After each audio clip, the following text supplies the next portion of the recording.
It is almost 6 a.m. in the morning and search and rescue volunteer Pam is waking up to get ready for the day. The sky is extremely cloudy, the wind is blowing strongly and the radio is warning about an oncoming storm, but Pam ignores it. After having breakfast, Pam puts all her climbing equipment together, making sure she is not missing a single item in case of emergency, then leaves the house as she glances at a picture of her late daughters. Her next stop is the local diner. The owner Dave doesn't like the idea of Pam hiking up Mount Washington alone, especially since phones don't have signal up there, but after 30 years of doing those trails daily, he is already retired and can't be her chaperone.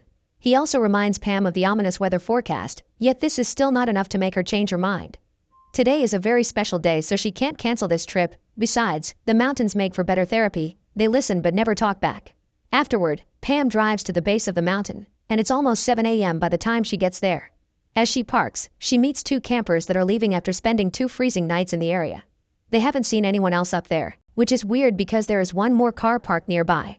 Once she puts all her equipment on and leaves a map of her route on the windshield wipers in case of an emergency, Pam begins making her way up the trail.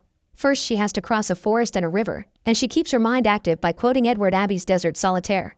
When she finally reaches the path that goes up, she takes off her sweater to be more comfortable, not minding the cold at all. All the stones on the ground make hiking more difficult than it looks, and Pam ends up tripping when one of her hiking staffs breaks. Thankfully, she does not get hurt, so she takes a break to have a drink, fixes the staff with some tape, and notices the dark clouds taking over the sky before she keeps going. After crossing another river, Pam reaches the snowy areas of the mountain by almost 10 a.m. and puts back her jacket before she freezes. The storm is coming closer and the wind is already blowing snow in her face, but Pam keeps her enthusiasm up by taking the occasional breaks. Hot cocoa helps her keep warm, and putting special chains around her shoes will make it easier to climb. By 10:30, the cold is so bad that Pam has put on her whole gear, and whenever she takes a break, she must sit behind rocks not to be blown away. When she starts climbing the final stretch, she comes across a purposefully built pile of rocks and notices a shadow at the top of the mountain. To get their attention, Pam blows her whistle, but she doesn't get a reply. It is almost 11 a.m. by now, meaning she isn't doing a good time, and another clue is about to delay her even more. There are sneaker footprints on the snow. Blowing her whistle and yelling a few words to be heard, Pam follows the footprints to find the person behind them. She is so distracted by this though, that she doesn't notice a hole in the ground and falls in it. Pam tries to climb out a couple of times, but she keeps slipping back in, and her hands are getting hurt. Blowing her whistle does nothing, and she begins considering giving up, but as she closes her eyes, her mind is flooded with memories of her daughters. Seeing this as a sign, Pam decides to try again, and this time, she manages to get out. Water is in order to celebrate the effort, but sadly her bottle is empty. After covering the hole with a bunch of branches, she climbs up the last part of the trail and makes it to the mountaintop by 1 p.m. There, she finds a man sitting in the snow freezing to death because he isn't wearing the proper gear. Pam tries to talk to him, explaining she works with the rescue team, but there's no reaction from the man, thus she decides to call him John. Getting him warm is the most important thing, so Pam takes off his clothes to rub his limbs and dresses him up with some of her own extra garments. She also covers him with a body bag until he regains consciousness, promising to get him out of here. By 1:38, the pair has started to make their way down the mountain. John can barely walk, and Pam must pick him up every time he trips. Once he's regained more clarity of mind, John begins saying he can't go back and tries to return to the mountaintop, so Pam must make an extra effort to pull him along. By almost 3 p.m., they are about to reach the edge of a cliff, so John uses the little energy he has to run and do what he has in mind. Fortunately, the snow cushions his fall, but he does hurt his leg when it hits a rock. Pam still refuses to leave him behind and helps him get out of the snow, causing John to scream as soon as she touches his leg. Half an hour later, the duo has managed to find rocks big enough to sit under and take a break. Pam has to stop John from eating snow because that will dehydrate him more, and tries to distract him by asking him if there is anyone waiting for him. John confesses he has a cat named Cat, and Pam chats a bit about pet preferences before insisting to get going again. 3:30 is late for this trail standards, and they need to get below the tree line before dark. They don't want to be up here when night falls and the temperature drops 20 degrees. By 5:30, they finally start seeing some trees. This area is pretty steep and John is quite tired, causing him to trip and roll down the hill, bumping into Pam and dragging her with him. With his mood getting worse, John once again says he can't keep going and tells Pam to leave him alone, but she refuses. Now that they're among the trees, the wind isn't hitting them on the face, so Pam takes the chance to take a closer look at John. Explaining she is a nurse, she offers him some pills, hot cocoa, and some chocolate before checking out his wounded ankle. It's swollen up a lot, thus Pam bandages it up and then covers it with her last pair of extra socks. Seeing Pam's jacket clearly now, John finally understands she is part of the rescue team, but he is disappointed to hear that the lack of signal here means there won't be a helicopter or backup coming. Thinking they aren't going to make it, John starts crying, but Pam promises him once again that she will take him home. Walking through the forest doesn't turn out to be as easy as it should because of John's ankle, and Pam has to keep him from falling asleep. By the time they reach the river, John can barely walk, so he has to cross the water by crawling on a fallen tree.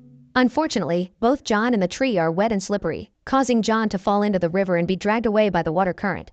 Pam follows the path next to the river, making it to the mouth by 6:10, meaning it's already pretty dark. Thinking she has failed, Pam begins crying, but then a noise alerts her of something in the water. It's John, who is barely unconscious and holding onto a rock. Pam doesn't hesitate to get into the pond to drag John out and hug him tightly, as both admit that it had been pretty scary. By 7:13, the duo can see the road in the distance, and Pam encourages John to sing in order to forget the pain as she helps him to walk. She actually likes the song he chooses because it reminds her of her daughters.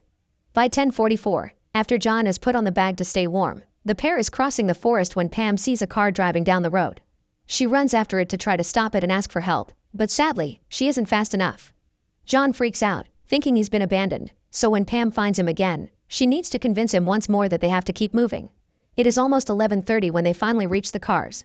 Pam leaves John resting against the trunk while she starts the engine and turns on the heater, but instead of waiting, John runs to his own car and drives away. There's nothing she can do to stop him, so Pam returns home and quickly takes care of her body. After a stop at the toilet, she takes off her wet clothes and raids her fridge, which ends up with her taking a nap right there on the kitchen floor. When she wakes up sometime later, she takes a warm bath and finally allows herself to cry her heart out. That night, Pam dreams of the day she lost her daughters. She was woken up by a weird smell, and as soon as she realized it was a gas leak, she opened the window to take a clean breath. Afterward, she rushed to check on her children, but unfortunately it was too late, they were both dead. Since then, Pam always leaves at least one window open, even in winter. 5 days later, Pam gets a message from Dave telling her to check the news. It turns out she's famous now. John has told the police his story, and journalists didn't take long to find out who the lone woman that saved the depressed man was, although John himself asked to remain anonymous. Pam hears her name on the radio and sees her pictures in various articles, but has no interest in contacting anyone for fame. She continues her routine of hiking up the mountain trail as she waits for a call from the local police with an answer to her request, but sadly their message isn't helpful. When John filled his report, he didn't offer his real name or a phone number. One afternoon, a reporter called Patrick shows up at Pam's house. She tries to tell him she isn't the woman from the news, but Patrick has seen her picture so he doesn't believe her. Seeing as she has no other choice, Pam invites him in and answers his questions.